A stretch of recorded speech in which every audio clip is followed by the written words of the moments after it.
experience of a job seeker, it has to start from getting the credentials, making sure that it's the true credential. It's really provided by the authority. It's not altered by the authority. Yeah. For market competitor analysis, can you give me a specific figure that you would support your statement na mailan-ilan?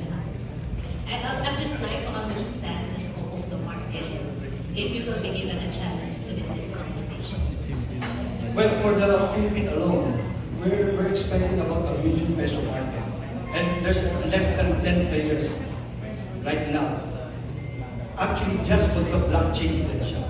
But what we're really after is, aside from the blockchain, because we have also the event management and the digital business card, we're actually triple the opportunity for our market, not just the blockchain credential. So event management, so you design the system from event management and then identification or personal profile of the attendees. And then the release of the blockchain certificate will be automated. The organizer can just, with a dual approval, can issue the blockchain certificate automated. So how would you differentiate yourself from other, for example, Coursera, events? Kasi they are also have blockchain system already. So how are you going to distinguish yourself? What is the innovative part in you? Our innovative part is completing the entire journey of getting from a certificate down to when it's consumed by the recruiter. It starts from getting the training certificates, and it really has that value once it reaches the demand side, which is the recruiter. So once it reaches the recruiter, we're thinking of how can they verify this as fast as they can. So if you submit just a single certificate, yeah, you can verify it. But if you present this card, you will open up the entire portfolio of all your certificates. And so it's like a one-stop shop for a recruiter. Okay, all your certificates are all here. So it really makes sense that it will achieve an institutional lock-in. Because anyway, we're really moving into digitalization, moving away from paper business cards, and we're going to digital research. And then do you have specific target market? Well, right now, we're targeting regional events of all those college students taking up micro-credential training. But we're finding a way, like our Trojan horse, to get inside universities and colleges so we can partner with them and then eventually encourage all these students to get the budget. And it becomes like built-in in the system. My question a while ago is about innovativeness. My second question is scalability.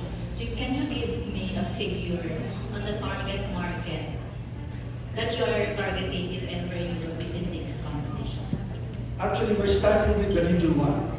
And right now, we're looking to reach about 500 billion just Region 1. Because we're not just after the three technologies. And in terms of scalability, we devised a way for this card to be remotely activated. We can activate this even if it's in Vietnam or Taiwan.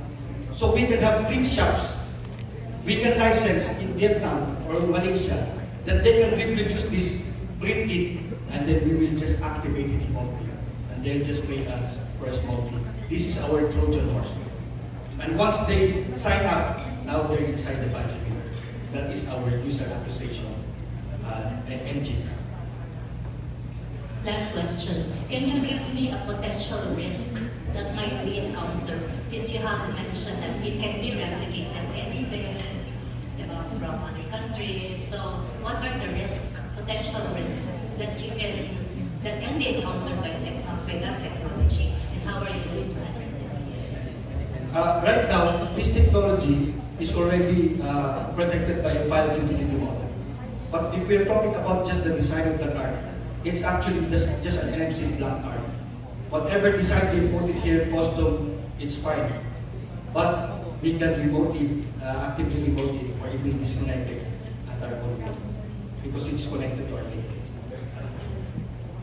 So there's no way they can hijack this one, because we can just turn it off.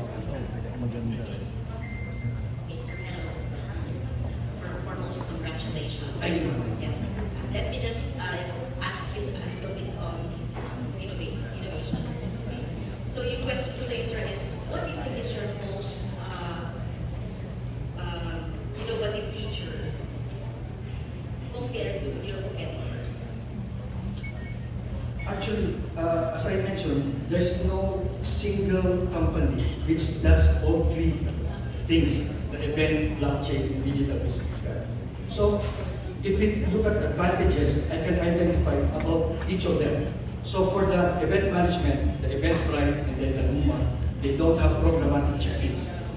Actually, for the one day, if I have to restrict, I can do a programmatic check-ins per hour.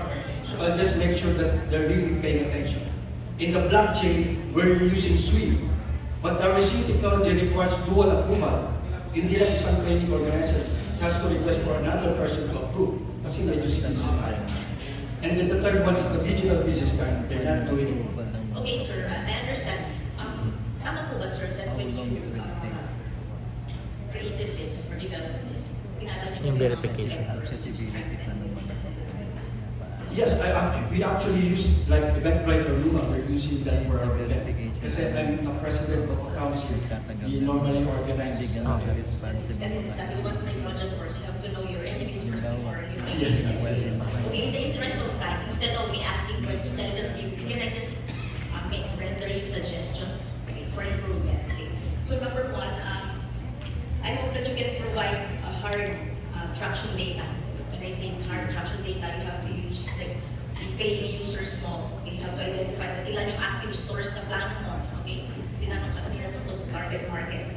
Particularly that of your non-billed recurring revenue. So sana kita tanongin in terms of yung sustainability kung paano yung mainstream revenue mo.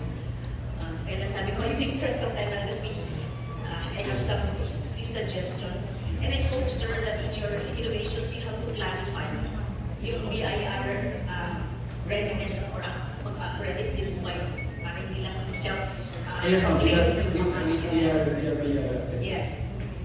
Particularly that of compliance sa mga major selling, very important yun, yung accredited. Yes, ma'am, sa online. And then also, i-define nyo rin po yung exactly the AI, okay, na ginamit po rin yung NR. At the same time, finally, compare din po clearly kung paano yung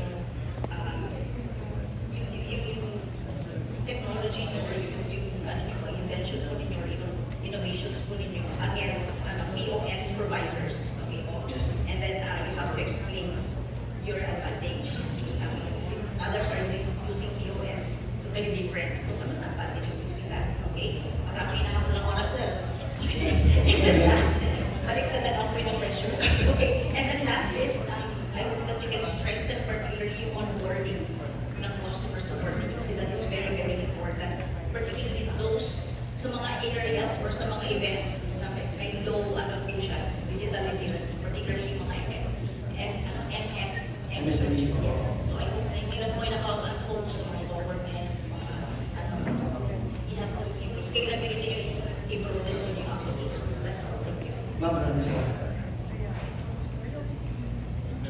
I know we have a few seconds left. Two major things, sir.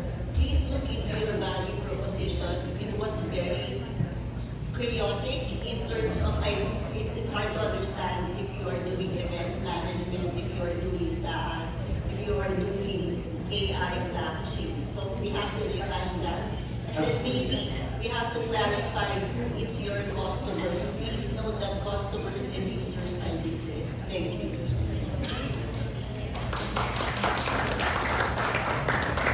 Well, that was a remarkable start